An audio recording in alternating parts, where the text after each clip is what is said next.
Assalamualaikum warahmatullahi wabarakatuh. Perkenalkan, nama saya Qurratul Aini dari Prodi Perbankan Syariah semester 3B. Di sini saya akan menjelaskan sedikit tentang peradaban Islam Nusantara.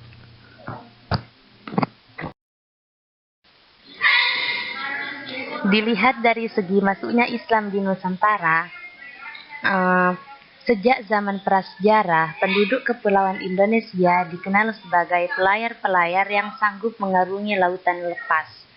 Sejak awal Masehi, sudah ada rute-rute pelayaran dan perdagangan antara Kepulauan Indonesia dengan berbagai daerah di daratan Asia Tenggara. Seperti halnya wilayah Barat Nusantara dan sekitar Malaka, sejak masa kuno merupakan wilayah yang menjadi titik perhatian, terutama karena hasil bumi yang dijual di sana menarik bagi pedagang dan menjadi daerah lintasan penting antara Cina dan India. Sementara itu, hasil sumber daya alam yang dijual di sana seperti pala dan cengkeh yang berasal dari Maluku dipasarkan di Jawa dan Sumatera, dan kemudian dijual kepada para pedagang asing. Pelabuhan-pelabuhan penting di Sumatera dan Jawa antara abad ke-1 dan ke-7 Masehi sering disinggahi para pedagang asing, seperti Lamuri dari Aceh, Barus, dan Palembang di Sumatera. Sedangkan dilihat dari teori tentang masuknya Islam ke Nusantara, yang pertama ialah teori Gujarot. Teori ini mengatakan bahwa proses kedatangan Islam ke Indonesia berasal dari Gujarot pada abad ke-7 Hijriah atau abad ke-13 Masehi. Gujarot ini terletak di India bagian barat, berdekatan dengan Laut Arab.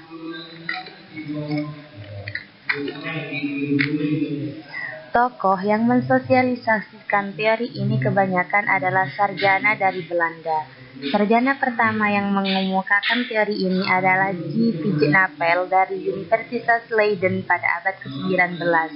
Menurutnya, orang-orang Arab bermazhab Syafi'i telah bermukim di Gujarat dan Malabar sejak awal Hijriah abad ke-7 Masehi.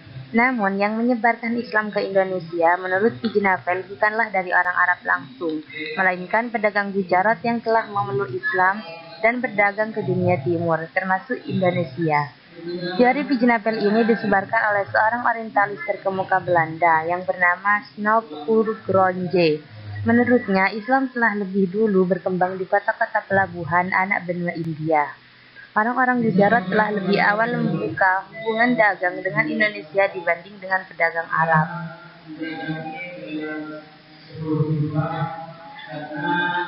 Yang kedua adalah teori Arab. Teori ini menjelaskan bahwa Islam di Indonesia juga dibawa oleh para pedagang dari Arabia. Para pedagang Arab ini terlibat aktif dalam penyebaran Islam ketika mereka dominan dalam perdagangan Barat Timur sejak awal abad ke-7 dan ke-8 Masehi. Asumsi ini didasarkan pada sumber-sumber Cina yang menyebutkan bahwa menjelang perempatan ketiga abad ke-7, seorang pedagang Arab menjadi pemimpin pemukiman Arab Muslim di pesisir barat Sumatera. Bahkan, beberapa orang Arab ini telah melakukan perkawinan campur dengan penduduk pribumi yang kemudian membentuk inti sebuah komunitas Muslim yang para anggotanya telah memeluk agama Islam. Teori Arab ini semula dikemukakan oleh Crawford yang mengatakan bahwa Islam dikenal pada masyarakat Nusantara langsung dari tanah Arab. Meskipun hubungan bangsa Melayu Indonesia dengan umat Islam di pesisir timur India juga merupakan faktor penting. Teori Arab ini sedikit pengembangan, didukung oleh Kaiser didasarkan pada persamaan mazhab Syafi'i yang dominan di Indonesia. Sejumlah ahli Indonesia dan Malaysia mendukung teori Arab ini dalam beberapa kali seminar yang digelar tentang kedatangan Islam ke Indonesia yang diadakan pada tahun 1963 dan 1978. Jadi dapat disimpulkan dalam teori Arab ini bahwa Islam yang datang ke Indonesia langsung dari Arab, bukan dari India. Islam datang pertama kali ke Indonesia pada abad pertama Hijriah atau abad ke-7 Masehi, bukan abad ke-12 atau ke-13 Masehi.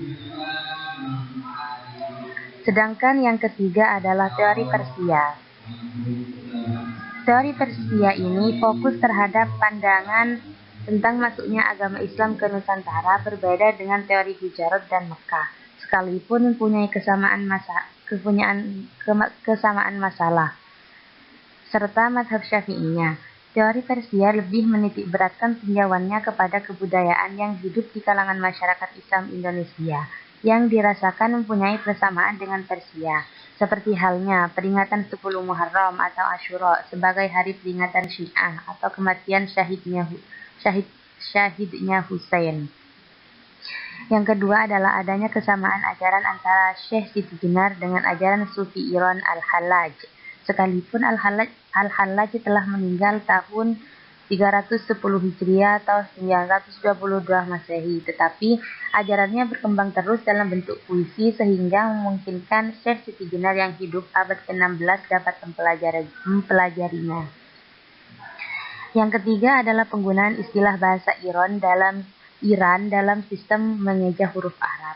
Yang keempat adalah nisan pada makam Malikus Soleh pada tahun 1297 dan makam Malik Ibrahim pada tahun 1419 di Gresik dipesan dari Gujarat.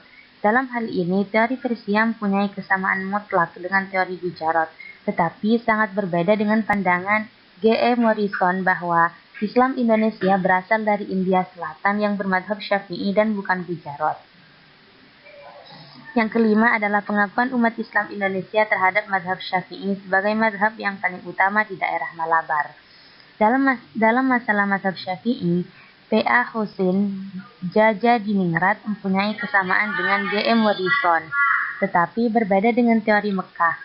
Dikemukakan oleh Hamka P.A. Hussein Jajadiningrat di satu pihak melihat salah satu budaya Islam Indonesia kemudian dikaitkan dengan kebudayaan Persia, tetapi dalam memandang mazhab Syafi'i terhenti ke Malabar tidak berlanjut dihubungkan dengan pusat mazhab Syafi'i di Mekah.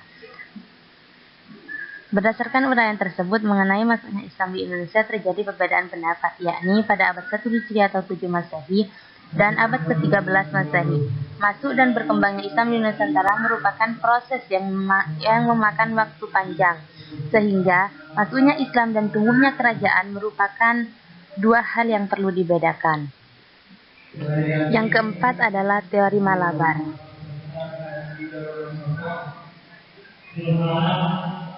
Teori ini menyatakan bahwa Islam datang ke Indonesia berasal dari Kolomander dan Malabar. Islam diperkirakan datang ke Indonesia dibawa oleh para penyebar Muslim dari pantai Coromandel pada akhir abad ke-13.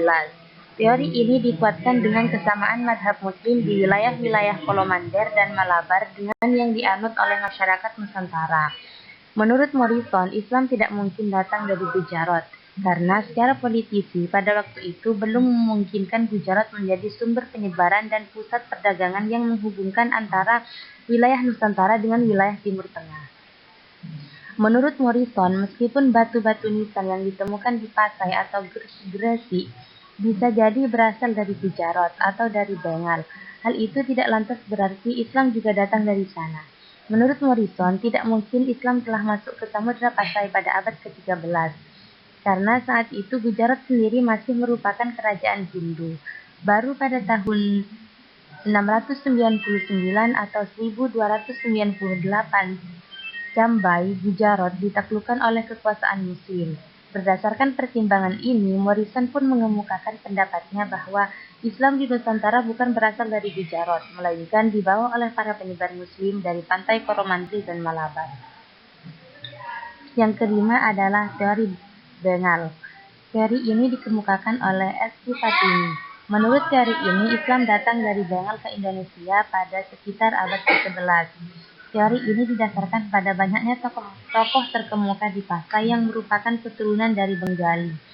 Menurut teori ini, keberadaan makam Sultan Pasai, Malik As-Soleh, dan juga batu nisan Fatimah di lereng Gresik juga menjadi bukti masuknya Islam dari Bengal ke Nusantara. Jadi, menurut teori ini, mengaitkan keberadaan batu nisan yang ada di Pasai dengan Gujarat adalah keliru. Menurut S.Q. Fatimi, bentuk dan gaya batu nisan Malik As-Soleh berbeda sepenuhnya dengan batu nisan yang terdapat di Gujarat dan batu-batu nisan lain yang ditemukan di Nusantara. Fatimi berpendapat bentuk dan gaya batu nisan itu justru mirip dengan batu nisan yang terdapat di Bengal. Oleh karenanya, batu nisan itu hampir dipastikan berasal dari Bengal, seperti halnya teori pertama. Kelemahan teori ini juga berkenaan dengan adanya perbedaan madhab yang dianut kaum muslim Nusantara dan madhab yang dipegang oleh kaum muslimin Bengal. Yang keenam adalah teori Cina. Teori ini menyatakan Islam masuk ke Indonesia melalui Cina, tentunya dibawa oleh para saudagar Cina yang sejak dahulu kala dikenal sebagai pedagang yang sangat mobil. Apalagi daratan Cina dan Indonesia relatif lebih dekat. Kalangan ilmuwan Cina, terutama ilmuwan Cina Muslim, mengklaim Cina sudah sangat akrab dengan kota Mekah dan Madinah. Pernyataan Nabi Utlub al-ilmi wa ali bil al-syir, yaitu tuntutlah ilmu walau sampai di tanah Cina, dijadikan bukti akan kedekatan itu. Dari mana Nabi Muhammad SAW tahu tentang Cina kalau tidak ada wawasan tentang Cina yang sudah berkembang di kawasan itu? Jauh sebelumnya kita tahu Cina adalah salah satu peradaban dunia yang tertua juga. Memang ada kontroversi tentang kata Chin dalam hadis di atas. Sejumlah ilmuwan India mengklaim yang dimaksud hadis itu bukan Cina yang amat jauh dari tanah Arab, tetapi kota Sindhu yang masuk dalam wilayah India. Menurut mereka itu lebih masuk akal karena India dan Arab masih dapat ditempuh dengan darat. Lagi pula hubungan dagang dan budaya antara Arab dan India terjalin sudah cukup lama. Namun, anggapan ini dibantah oleh kalangan ahli sejarah Timur Tengah, karena peradaban Cina saat itu di bawah dinasti Tang sudah malang melintang di kawasan Timur Tengah. Bukan sejumlah keramik yang ditemukan, termasuk keramik yang menempel di Masjid Nabi juga berasal dari Cina. Kertas dalam ukuran modern saat itu sudah mampu diproduksi di Cina, sehingga salah satu barang dagangan Cina ke kawasan ini ialah kertas. Yang ketujuh adalah teori maritim. Teori ini menyatakan bahwa penyebaran Islam di Nusantara tidak bisa dilepaskan dari kemampuan umat Islam dalam menjajah samudra. Teori ini tidak menjelaskan dari mana asal Islam yang berkembang di Indonesia, namun yang jelas menurut teori ini masuknya Islam di Indonesia terjadi sekitar abad ke-7 Masehi. Dari kesemua teori-teori di atas, secara umum para sejarawan mengakui bahwa sejarah awal masuknya Islam di Indonesia masih belum jelas. Artinya, karena minimnya informasi yang dapat dipercaya, rumusan yang pasti tentang kapan, dari mana, oleh siapa, dan bagaimana masuknya Islam ke Indonesia belum ada kesepakatan. Meskipun begitu, secara umum para sejarawan menyatakan bahwa Islam sampai ke Indonesia kemungkinan besar melalui kontak perdagangan yang sudah terjalin, bahkan sebelum adanya agama Islam. Sedangkan dilihat dari bukti-bukti penyebaran sejarah Islam di Nusantara, yang pertama ialah di Sumatera, di Jawa, di Kalimantan, di Maluku, dan di Sulawesi. Paparan tentang bukti-bukti sejarah peradaban Islam di Nusantara di Sumatera ialah gunungan dibangun pada masa pemerintahan Sultan Iskandar Muda yang memerintah tahun 1607 sampai 1636. Gunungan berdiri dengan tinggi 9,5 meter, menggambarkan sebuah bunga yang dibangun dalam 3 tingkat. Tingkat pertama terletak di atas tanah dan tingkat tertinggi bermahkota sebuah tiang berdiri di pusat bangunan. Yang kedua adalah di Jawa, yaitu di sana terdapat Masjid Agung Demak yang merupakan salah satu bukti kejayaan kerajaan Islam pertama di Jawa. Masjid yang terletak di Kauman, Bintoro, Demak, Jawa Tengah ini merupakan salah satu masjid tertua di Pulau Jawa. Sedangkan yang ketiga ialah di Kalimantan. Datangnya agama Islam di Nusantara secara perlahan memberi pengaruh yang cukup besar bagi kebudayaan masyarakat Nusantara. Dengan adanya proses islamisasi kebudayaan oleh para wali, memberikan efek perubahan dalam segala bidang kehidupan, mulai dari bidang ekonomi, sosial, politik, pendidikan, bahkan budaya. Sedangkan yang keempat ialah di Maluku. Tommy Pires dan Antonio Galvao mengabarkan bahwa antara tahun 1460 sampai 1465 Islam telah masuk ke Maluku. Raja Ternate telah memeluk Islam dan hanya Raja Ternate yang disebut sultan, sedangkan yang lainnya digelari raja. Sedangkan yang kelima adalah dari Sulawesi. Pada abad ke-16 di Sulawesi banyak sekali kerajaan, yaitu seperti Gorontalo, Wajo, Sopeng, dan Luwu. Sedangkan dilihat dari alasan mudahnya Islam diterima di Nusantara ialah yang pertama, ajaran Islam menekankan prinsip ketauhidan dalam sistem ketuhanannya. Ajaran ketauhidan ini identik dengan liberasi atau pembebasan. Hal ini memberikan pegangan yang kuat bagi para pemeluknya untuk membebaskan diri dari ikatan kekuatan apapun selain Allah Subhanahu wa Ta'ala. Ajaran tauhid ini menunjukkan dimensi pembebasan manusia dari kekuatan-kekuatan asing. Konsekuensi dari ajaran tauhid ini adalah Islam juga mengajarkan prinsip keadilan dan persamaan dalam tata hubungan kemasyarakatan. Yang kedua adalah fleksibilitas atau daya lentur. Dalam pengertian bahwa Islam merupakan kodifikasi nilai-nilai universal. Karenanya, ajaran Islam dapat berhadapan dengan berbagai bentuk dan jenis situasi kemasyarakatan. Dengan watak semacam ini, kehadiran Islam di suatu wilayah tidak lantas merombak tatanan nilai yang telah mapan. Nilai-nilai yang telah berkembang di masyarakat, seperti sabar, rendah hati, mementingkan orang lain, dan sebagainya, diterapkan ke dalam ajaran Islam. Sementara itu, nilai-nilai yang tidak sesuai dengan ajaran Islam seperti paganistik dilakukan Islamisasi secara berangsur-angsur dengan sistem evolusi yang lama. Yang ketiga adalah sifat-sifat Islam yang demikian. Pada gilirannya, dipandang oleh masyarakat Indonesia sebagai institusi yang sangat dominan dalam melawan kolonialisme Eropa. Islam merupakan kekuatan utama penangkal penjajahan bangsa Portugis dan Belanda yang mengobarkan penjajahan dan kristenisasi. Kolonisasi dan kristenisasi di Indonesia berjalan beriringan. Kristenisasi merupakan alat untuk mempertahankan status quo kekolonialisme. Sementara itu, kolonialisme merupakan alat pelindung dari usaha-usaha kristenisasi.